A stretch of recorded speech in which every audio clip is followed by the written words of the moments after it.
قرآن شریف زمین پر گر گیا، اس کا پیسہ مسجد میں دے سکتے ہیں اور کتنا دینا ہے؟ قرآن کریم زمین پر گر گیا،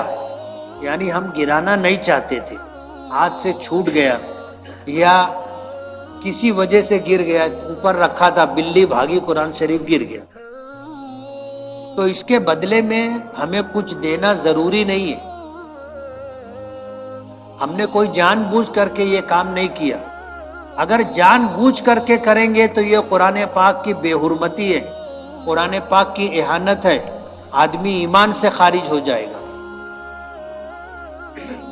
اس لیے اگر بلا ارادہ قرآن کریم ہاتھ سے چھوٹ کر گر گیا، یا دھکا لگنے سے گر گیا، یا پیر لگنے سے رحل سے نیچے گر گیا، یا اوپر کہیں رکھا تھا نیچے گر گیا، تو ہم لوگوں کے درمیان یہ ہے کہ اللہ پاک ناراض نہ ہو، صدقہ دینا چاہیے۔ اب کتنا دینا چاہیے اس کی کوئی مقدار نہیں ہے، ہر آدمی کی حیثیت الگ ہوتی ہے، جو مالدار ہوگا وہ زیادہ دے، جو غریب ہوگا اپنی حیثیت کے مطابق دے۔